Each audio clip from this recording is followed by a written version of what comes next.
જય માતાજી મિત્રો, હર હર મહાદેવ. સ્વાગત છે તમારું ગુજરાતી ઇન્વેસ્ટર ચેનલની અંદર. ગ્લોબલી હાહાકાર કે ઓલો જોઈએ તો આજના દિવસના આપણા માર્કેટની અંદર પણ ભયંકર હાહાકાર કે પોર્ટફોલિયો જોવો ના ગમે એવી પરિસ્થિતિ. અને ઓલ ઓવર જોઈએ તો વોચ લિસ્ટની અંદર કોઈ પણ શેર આપણે એડ કરેલા હશે, મોસ્ટલી આપણને રેડ કલર, લાલ કલરની અંદર હાહાકાર થતો જોવા મળ્યો છે. એક જ પ્રશ્ન કે એક જ વ્યક્તિ આની પાછળ જે હિટલરશાહી જેવી નીતિ સાથે કામ કરી રહ્યો હોય એવો ટ્રમ્પ કે ડોનાલ્ડ ટ્રમ્પ જેવી વ્યક્તિ કે ડોનાલ્ડ ટ્રમ્પના આ જે નિર્ણયો કે એની પાછળ એક મુખ્ય કારણ રહી શકે કે જેટલી જીઓ પોલિટિકલ ટેન્શનમાં વધારો કરવાનું એમનું એક પાછળની નીતિ કે જે ટેરિફ પ્રત્યેના અલગ અલગ પ્રકારના સ્ટેટમેન્ટ, આ સાથે ગ્રીનલેન્ડ ઉપરના ન્યૂઝ, આ તમામ એવા પ્રશ્નો છે કે જેની ઉપરનું મેઇન રીઝન કરી શકે કે આ તમામ પોઈન્ટને આવરી લઈશું આ વિડીયોની અંદર કે કયા એવા કારણો હોઈ શકે કે એટલી બધી ઇન્ટ્રાડેની અંદર ડિક્લાઇન કે જેની સામે સારા એવા પોર્ટફોલિયોની અંદર ઓલ ઓવર માર્કેટ ઘટી રહ્યું હતું, પણ એકાએક એટલો બધો ઘટાડો શા માટે? બીજી વસ્તુ એ કે જો એટલું બધું ઘટાડું માર્કેટ આપણને જોવા મળતું હોય તો આવનારા સમયની અંદર જો રિકવરી સેક્ટરની બહાર કે લાંબા ગાળા માટે જે રોકાણકારોની એક સેક્ટરની પસંદગી કરવી હોય, એવું કયું સેક્ટર હોઈ શકે કે જે તમારા પોર્ટફોલિયોની અંદર આવનારા 3 થી 5 વર્ષની અંદર ભર્યો કરી દે, એટલે કે સારામાં સારું રિટર્ન તમને આપી શકે એવું કેવું સેક્ટર હોઈ શકે કે આ તમામ પોઈન્ટને આવરી લઈને આ વિડીયોની અંદર વાત કરીશ. તો સૌપ્રથમ વાત કરીએ તો આજના ઇન્ટ્રાડેની અંદર નિફ્ટી 50 ઇન્ડેક્સની ઉપર તો ઓલ ઓવર જોઈએ તો આજના ઇન્ટ્રાડેની અંદર મોર્નિંગની અંદર નોર્મલી ડિક્લાઇન સાથે જે શરૂઆત થયેલી હતી કે 25,585 સુધી નિફ્ટી 50ના ઇન્ડેક્સની હતી, ત્યાંથી ઘટીને 25,200 સુધી ઓલ ઓવર જોઈએ તો એવરેજ 400 પોઈન્ટ જેટલું નિફ્ટીનું ઘટાડો આજના દિવસે જોવા મળ્યો. આ સાથે સેન્સેક્સની અંદર એવરેજ 800 પોઈન્ટ સાથે ઘટેલું જોવા મળ્યું. એક વસ્તુનો એક ધ્યાને દોરાવીએ તો ખાલી એક જ આપણા ઇન્ડિયા પૂરતું આ પ્રશ્ન નથી, ઓલ ઓવર ગ્લોબલી તમામ માર્કેટો એ ડિક્લાઇન સાથે કામ કરી રહ્યા છે. આજના દિવસે નિફ્ટી 50ના ઇન્ડેક્સની અંદર જે રીતના ઘટાડો આપણે જોઈ રહ્યા છીએ, ઓલ ઓવર જે રીતના ગ્લોબલી માર્કેટ કે ડેક્સનું ઇન્ડેક્સ જોશો તમે, ફૂટસીના જોવો, જર્મનના જોવો, યુરોપના તમામ આ માર્કેટની અંદર તમે જોઈ રહ્યા છો ઇન્ડેક્સ એની અંદર કન્ટિન્યુ ડિક્લાઇન છે. એક જ જે ગ્રીન જોવા મળ્યું છે એ વોલેટિલિટી ઇન્ડેક્સ જે આપણને જોવા મળ્યું છે એની અંદર એક સ્પાઇક આપણને જે જોવા મળી રહ્યો છે કે એક આની પાછળનું એક બીજું એક કારણ પણ દર્શાવી શકે કે ટ્રમ્પનું એક ટ્વીટ પણ એક્સ ઉપર વાયરલ થયેલું આપણને જોવા મળી રહ્યું છે કે ગ્રીનલેન્ડ ઉપર એને કન્ટિન્યુ કબજો કરેલો એવું એક ચિત્ર તમે જોતા હશો કે આ એક વાયરલ બનેલું એક ચિત્ર આપણને જોવા મળ્યું છે.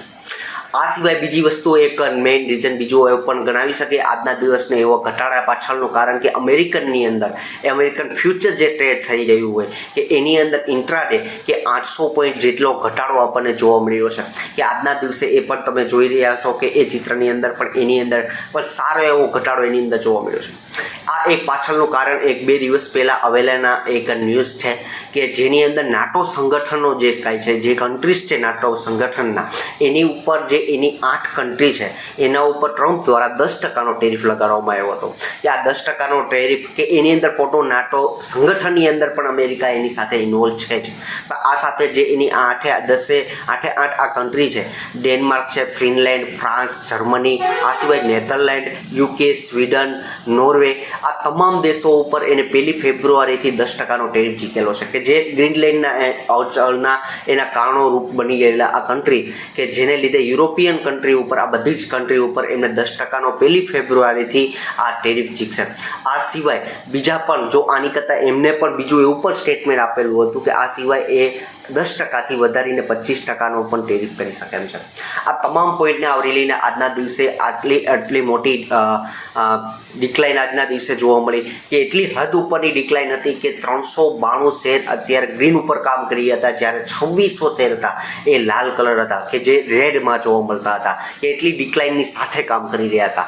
1:7નો રેશિયો, એટલે 7 શેર ગ્રીનમાં કામ કરતો હતો, બાકીના શેર છે એ રેડમાં કામ કરી રહ્યા હતા.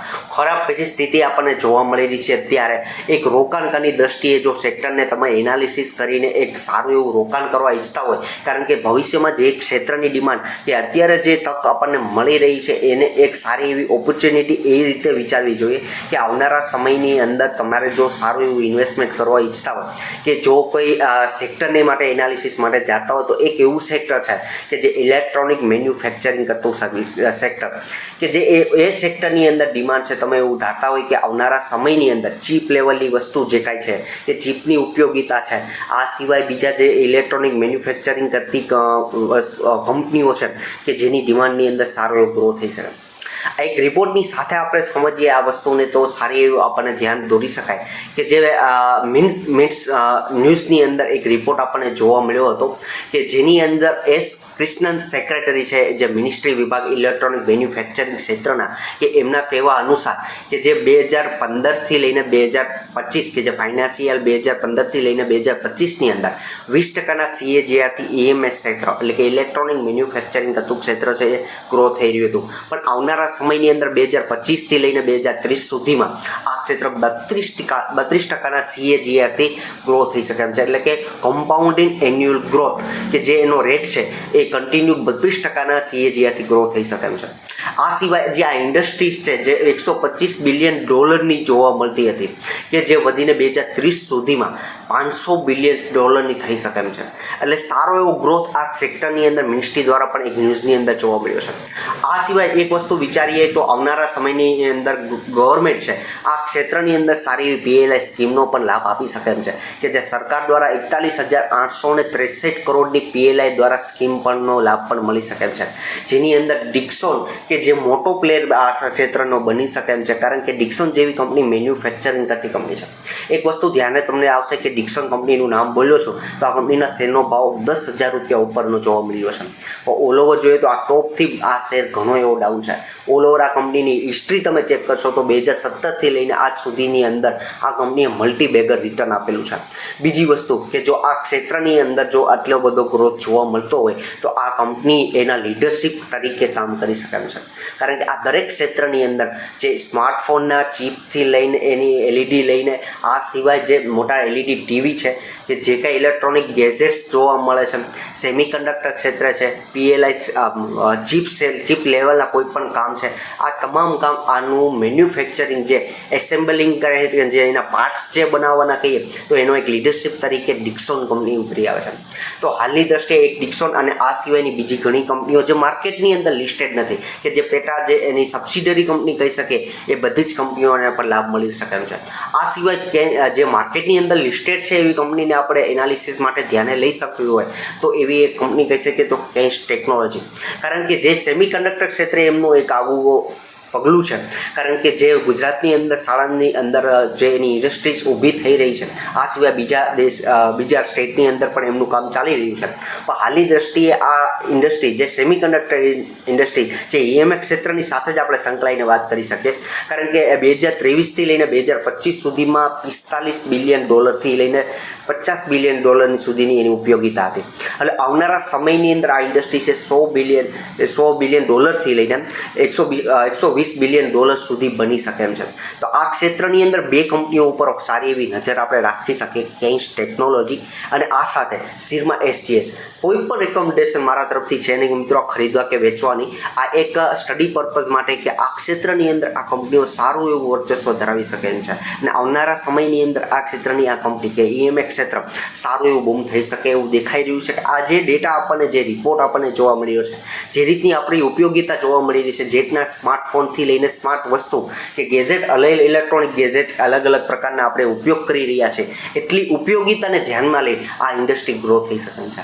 તો આપણે 3 કંપનીઓ વિશે વાત કરી, ડિક્સોન, સિરમા SGS અને એની સાથે કેન્સ ટેકનોલોજી કે જે કંપનીઓ ચીપ લેવલની એમાંનું ચીપ લેવલનું ખાલી કામ કરીએ સેમિકન્ડક્ટરને અલગ રાખીને વાત કરીએ તો સિરમા SGS છે એ સારું એવું ચીપ લેવલે પણ સારું એવું કામ આપી શકે છે. કે ડિક્સોન, સિરમા SGS અને સાથે કેન્સ ટેકનોલોજી મારા તરફથી કોઈ પણ ભલામણ સમજશો નહીં મિત્રો. એક સ્ટડી પર્પઝ માટે તમારા વોચલિસ્ટની અંદર રાખો. સારું એવું માર્કેટ ઘટેલું છે, સારી એવી ઇન્ડસ્ટ્રી પણ ગ્રો થઈ શકે એમ છે, આ લીડરશિપ તરીકે ઉભરી શકે એમ છે.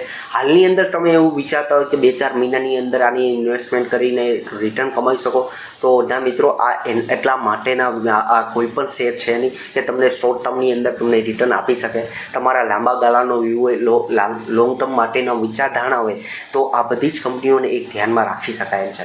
ઓલ ઓવર જોઈએ તો EMS ક્ષેત્ર એ સારું એવું આવનારા સમયની અંદર પણ રિટર્ન આપી શકે એવું સેક્ટર દેખાઈ રહ્યું છે. મારા તરફથી કોઈ પણ ભલામણ છે નહીં. ફરી વખત વાત કરું છું મિત્રો, વિડીયોના અંત સુધી બન્યા રહ્યા છો. ખૂબ ખૂબ આભાર તમારો. ચેનલ સબસ્ક્રાઈબ કરવા ના ભૂલતા, તમારા મિત્રો સાથે શેર કરવા ના ભૂલતા. Thank you.